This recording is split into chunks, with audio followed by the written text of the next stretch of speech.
Bonjour à toutes et bonjour à tous et bienvenue dans le premier épisode de cette nouvelle série de podcasts dédiée à la mobilité. On est très heureux de vous embarquer dans cette nouvelle aventure, histoire de décrypter justement quels sont les enjeux de la mobilité, celle d'aujourd'hui, mais également celle de demain.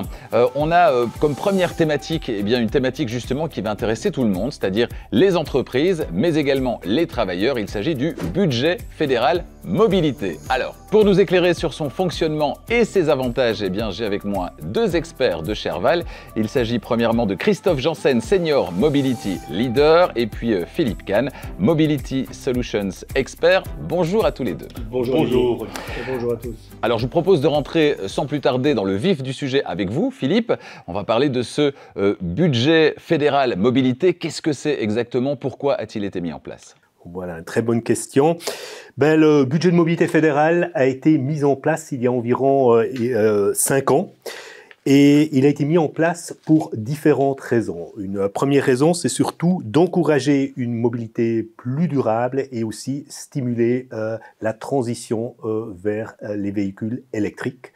Ça, c'était une raison importante. Une deuxième raison beaucoup plus pragmatique, c'est-à-dire qu'il y a quand même beaucoup d'employés qui habitent très près de leur lieu de travail. Ils prennent souvent leur voiture. S'il y a des alternatives intéressantes qui vont aussi stimuler tout ceci, ils vont laisser la voiture à la maison. Et il y aura finalement aussi moins de files sur les routes, moins d'embouteillages. Là, on a planté le décor. Christophe, comment est-ce que ça fonctionne concrètement? On va analyser le coût à l'entreprise du véhicule de société. C'est-à-dire qu'on va calculer ce qu'on appelle plus communément le TCO, le Total Cost of Ownership, qui est le coût de l'utilisation réelle du véhicule. Et ce montant-là pourrait être à ce moment-là dédié au budget mobilité fédéral et utilisé dans les différents piliers. Alors, vous parlez effectivement du TCO, c'est un terme un petit peu technique, le Total Cost of Ownership, le coût total de possession, on peut le traduire comme ça. En quoi est-ce qu'il va avoir une influence justement sur le budget fédéral mobilité? Certainement, c'est un point très important, ce TCO, le Total Cost of Ownership, comme je le disais. C'est le coût réel d'utilisation d'un véhicule pour l'entreprise. C'est-à-dire qu'on va calculer forcément le prix du leasing ou d'achat. On va y accrocher le coût d'utilisation, que sont les frais d'énergie, que ce soit le carburant ou que ce soit l'électricité. Et à côté de ça, on va aussi avoir les frais d'assurance, d'entretien, d'assistance, et aussi tous les frais non admis, qui sont en fait un coût à l'entreprise. Et donc ce coût est très important puisque cela va définir le budget auquel va avoir droit l'utilisateur ou l'utilisatrice dans le cadre du budget mobilité fédérale. Je vais prendre un petit exemple. Un véhicule aujourd'hui à essence peut-être coûter 800 € par mois en leasing. Ça veut dire 9 600 € par an de coût total, un TCO de 9 600. Eh bien, on pourra le comparer par exemple avec un véhicule électrique qui, lui, sera peut-être plus cher à l'achat, mais moins cher en entretien. Et donc, on va peut-être avoir un prix différent, peut-être de 7 500 € par an. Ce budget est donc important puisqu'une fois qu'il est défini, il va définir, comme je le disais, le budget pour l'employé ou l'employé. Alors, c'est plus clair maintenant en ce qui concerne justement ce TCO, ce Total Cost of Ownership. Revenons au budget fédéral mobilité.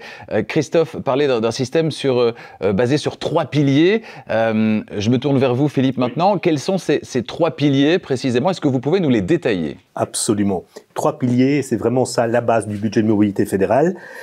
Le premier pilier, c'est une voiture, et on va dire une voiture plus écologique. L'employé peut choisir une voiture, s'il veut une voiture, mais ça doit être une voiture électrique. Il peut aussi renoncer à une voiture. Il peut prendre aussi une plus petite voiture. Ça, ce sont les options. Important, s'il y a du budget qui reste, il va être transféré dans le pilier 2. Je vais aussi parler chaque fois de la fiscalité. La fiscalité reste inchangée par rapport à la situation actuelle, c'est-à-dire pour l'employeur et pour l'employé. Quand on est au vif du sujet, c'est surtout le budget de mobilité fédérale, c'est surtout le pilier 2, c'est le pilier les solutions de mobilité durable. Alors qu'est-ce qu'on peut faire dans ce deuxième pilier? On peut utiliser ce budget pour finalement toute la mobilité alternative. Je vais commencer avec l'accès à tout ce qui est transport public, mais les vélos, c'est-à-dire on peut faire un leasing de vélo, mais on peut aussi acheter un vélo. On parle de la mobilité partagée, des voitures, des vélos, des trottinettes, des voitures de location. Par exemple, vous partez en vacances en Espagne et vous pouvez louer là une voiture. Important aussi à dire, toutes ces mesures, tout ce que je viens de parler est applicable dans tout l'espace économique européen, pas uniquement en Belgique. À côté de toute cette mobilité, encore un autre point quand même aussi assez important, on peut utiliser ce budget aussi pour payer les coûts de logement. Deux conditions qui sont liées à ces coûts de logement. D'une part, il faut habiter maximum à 10 km du lieu de travail. C'est calculé sur base de vol d'oiseau. Ou on travaille à plus de 50% chez soi à domicile. Le point important aussi, fiscalité. Pour moi, c'est vraiment le cœur de ce budget de mobilité fédérale. La partie super attrayante, je vais dire ça comme ça, pour l'employé, il ne va pas payer d'ATN pour tout ce qu'il consomme dans ce deuxième pilier. Et pour la carotte pour l'employeur, lui, il peut déduire 100% des coûts. Si quelque chose reste encore, ça va être transféré dans le pilier 3, c'est le cash. Une fois par an, avec le payroll du mois de janvier, le solde qui était encore dans ce pilier 3 va être versé à l'employé moyennant des impôts de 38,07%. Donc si je résume, pilier numéro 1, une voiture plus écologique, pilier numéro 2, des solutions de mobilité durable, et puis pilier numéro 3, s'il reste quelque chose en tout cas, on a du cash versé une fois par an. Un exemple concret, Philippe ? Un exemple concret, on va prendre Sophie par exemple. Oui, Sophie, c'est une mère de famille, 2 enfants, elle vit avec son partenaire et les deux ont aujourd'hui une grande voiture de société. Ils réalisent 2 grandes voitures, ce n'est peut-être pas nécessairement ce qui est le plus utile. Et Sophie, elle décide d'entrer dans le budget de mobilité fédérale. Elle a un TCO, comme Christophe vient d'expliquer ce que c'est, un TCO par exemple de 9 600 €. Et ces 9 600 €, elle va l'utiliser pour une plus petite voiture électrique qui va lui coûter par exemple des 7 500 € par mois. Pas par an évidemment. Il reste un solde de 2 100 €. Elle va prendre par exemple un leasing de vélo, par exemple un backfit, comme on dit, pour amener les enfants par exemple à la crèche ou à l'école. Il y a toujours encore quelque chose qui va rester, environ 1 000 €. Elle va les utiliser, par exemple, en vacances pour payer une voiture de location, pour payer les transports publics, etc. Si, fin de l'année, reste encore quelque chose, ça ira dans ce pilier 3 et elle recevra le solde pendant le mois de janvier. En cash à ce moment-là. Oui. Absolument.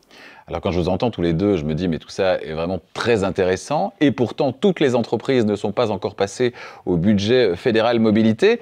Est-ce que vous avez identifié des raisons? Est-ce qu'il y a des freins psychologiques qui font que certaines entreprises peut-être rechignent à passer au budget fédéral mobilité ou ça ne fait pas partie peut-être de leurs priorités? Je crois que c'est quelque chose qu'on voit vraiment, c'est l'adaptation du budget de mobilité fédérale suit vraiment, je dirais, le marché, ou surtout la demande du marché. Et on voit ça, il y a des sociétés où ça prend beaucoup plus, où il y a surtout aussi un besoin dans le cadre, par exemple, justement, de recrutement d'employés, aussi pour garder les bons employés qu'on va implémenter ceci. On voit ça aussi, ce sont surtout des secteurs avec des fonctions plutôt sédentaires et aussi avec des employés, je dirais, plutôt jeunes, qui encore pas, qui viennent terminer leurs études, etc. Et qui ont aussi d'autres possibilités justement d'utiliser aujourd'hui un budget de mobilité. En tant qu'expert chez Arval, vous avez forcément une vision très globale sur tout ça et à la fois très détaillée justement par secteur éventuellement. Est-ce qu'il y a des secteurs où on est plus enclin à passer au budget mobilité? J'imagine des secteurs où on est peut-être plus dans l'aspect technologique, etc., plutôt que d'autres secteurs plutôt peut-être conservateurs qui vont rester en retrait par rapport à cette adoption. Absolument. Voilà. Ce sont surtout des entreprises technologiques où on voit tout ce qui est par exemple lié à IT, etc. Là, on voit vraiment une implémentation beaucoup plus importante à ce niveau-là. Et d'autre part aussi, toutes les sociétés dont la durabilité est vraiment un point clé dans toute leur approche, dans toute leur stratégie. Parce qu'ils ont bien compris l'aspect justement durable de la démarche. Absolument. Alors, d'autres points quand même aussi assez importants, c'est-à-dire c'est l'emplacement de l'entreprise. C'est-à-dire si elle est près, par exemple, d'un hub de mobilité, où il y a accès à différents moyens de mobilité, près d'une gare, par exemple, Un point aussi important, est-ce qu'il y a une infrastructure pour les cyclistes, c'est-à-dire, par exemple, ça peut être dans la société même des douches, par exemple, pour les employés, mais aussi un réseau de pistes cyclables pour y arriver facilement au lieu de travail. Et peut-être aussi encore d'autres aspects, est-ce que surtout auprès un peu de plus jeunes employés, la facilité de pouvoir garer, parquer sa voiture, mais aussi de pouvoir la charger, ce sont tous des éléments qui ont un impact. Alors là où c'est peut-être un petit peu plus compliqué d'implémenter ce budget fédéral mobilité, peut-être dans l'esprit des entreprises, où il y a moins de facilité, on le disait, où c'est moins évident peut-être de passer au budget fédéral mobilité. Il y a certainement du travail encore à faire. Que peut-on faire? Comment pourrait-on les sensibiliser justement, peut-être en mettant en avant les avantages? Certainement, notamment quand vous parlez de difficultés d'implémenter, c'est aussi une question de communication. Cette communication est essentielle. Organiser des sessions d'information, partager l'expérience de gens qui ont déjà fait le pas vers cette mobilité alternative et ce budget mobilité fédéral notamment.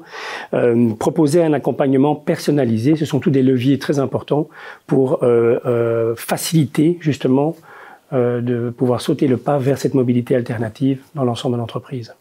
Alors ce budget fédéral mobilité, c'est pas nouveau, il existe depuis un certain temps, donc vous avez un recul par rapport à ça auprès de vos clients ici chez Arval. Quel retour avez-vous justement, des témoignages par rapport à ce qui a été mis en place dans certaines entreprises, peut-être dans des entreprises où c'était moins évident aussi? Tout à fait. Alors une entreprise n'est pas l'autre, hein, vous le disiez, vous avez raison. On a des exemples assez concrets. Me vient en tête une société de 200 personnes qui a décidé de sauter le pas, d'implémenter ce budget mobilité pour plusieurs raisons. La demande en interne, il faut savoir qu'avec les nouvelles générations, les gens viennent au bureau différemment, ils ont envie de se déplacer différemment. Et on a vu en fait très rapidement, dans les quelques mois qui ont suivi l'accompagnement et puis la mise en place d'un budget mobilité fédéral, on a vu 40% des utilisateurs qui ont décidé de sauter le pas et d'aller vers des solutions différentes. Et donc on a vu bien entendu des gens qui ont pu opter pour un moyen alternatif de locomotion, de peut-être laisser la voiture pour autant qu'il y en ait une à la maison, de venir différemment. Et tout ça est facilité par justement ce budget mobilité fédéral et est payé, réglé par ce budget mobilité fédéral. Et donc les gens ont vraiment vu un impact très positif dans l'entreprise et ont répondu aux attentes des utilisateurs d'une part et d'avoir bien sûr une mobilité différente dans l'entreprise, tournée vers le futur. Alors chez Arval, vous êtes bien placé évidemment pour conseiller les entreprises qui voudraient passer au budget fédéral mobilité. Qu'est-ce que vous leur dites? Comment vous pouvez les aider à justement franchir le pas, à placer ce budget fédéral mobilité dans leur offre, leur mobility policy? Alors, c'est l'accompagnement qui est important. Donc, c'est-à-dire que nous sommes à disposition des clients, puisque nous sommes spécialisés dans cette mobilité alternative, hein, Arval est fournisseur de mobilité. Eh bien, on va pouvoir accompagner le client depuis le début. Peut-être analyser la situation, de faire l'analyse interne des coûts actuels, de voir comment on peut optimaliser ces coûts aussi. Le but, évidemment, avec le budget mobilité est de rester en neutralité budgétaire, mais de pouvoir accompagner le client, justement, tout au long du process. Et d'avoir l'accompagnement à la fois du fleet ou du mobility manager dans sa démarche et de l'accompagner jusqu'au bout, jusqu'à l'implémentation, je dirais, technique au sein de l'entreprise avec notre connaissance ici en interne et nos experts. Philippe, la force d'Arval, c'est aussi l'expertise d'Arval en matière de B2B. Absolument. Je crois que comme vous le dites, notre force, c'est une part, notre expertise, surtout en mobilité, je dirais B2B, et finalement la possibilité de pouvoir, au travers de notre offre, de nos différentes solutions complètes, aider à justement mettre en place ce budget de mobilité fédérale chez nos clients. Et ça, différentes possibilités en étapes, hein, parce que quand on voit il y a une société, il n'y a pas tout le monde qui va tout de suite aller d'un jour à l'autre dans le budget de mobilité fédérale, ça va se passer en étapes. Il y a aussi des solutions, des plateformes qui sont disponibles pour faciliter toute cette implémentation. Là aussi, il n'y a pas nécessairement une obligation de faire ceci, surtout pas dès le début, quand on parle d'une, deux, trois personnes dans une société. Et c'est vraiment de trouver ici la solution sur mesure avec nos clients à ce sujet-ci. Alors si on se projette un petit peu dans le futur, on a des verres d'eau, une carafe, mais pas de boule de cristal. Comment, selon vous, Christophe, la mobilité en Belgique, dans les entreprises, va-t-elle évoluer dans les mois, dans les années à venir? Et quel sera le rôle de ce budget fédéral mobilité dans cette transformation? Alors je dirais que c'est déjà très bien embarqué. Aujourd'hui, les gens ont peut-être une vue différente sur cette mobilité. Cette mobilité va être multimodale. C'est-à-dire qu'on ne va pas se limiter à l'un ou l'autre moyen de locomotion. C'est que la fiscalité va les aider aussi à sauter le pas et utiliser, je dirais, cette multimodalité. C'est d'utiliser tous les moyens qui sont mis à disposition dans ce budget mobilité fédérale des employés. Et donc, c'est vraiment le mot, c'est le plus important, c'est multimodal. Voilà, multimodal, c'est ce qu'on va retenir. Merci à tous les deux. Un dernier petit conseil, peut-être, à délivrer à ceux qui nous font le plaisir de nous suivre aujourd'hui. Ce que moi je recommande surtout, c'est aux employés de voir qu'est-ce que leurs employeurs leur proposent déjà aujourd'hui. Est-ce que le budget de mobilité a déjà été implémenté? Qu'est-ce qui est offert? Si pas encore le cas, quand ça va se passer et quelles seront les possibilités? Surtout si important à penser à ça parce que dès le 1er janvier 2026, les entreprises seront obligées de proposer des solutions de budget de mobilité fédérale à leurs employés.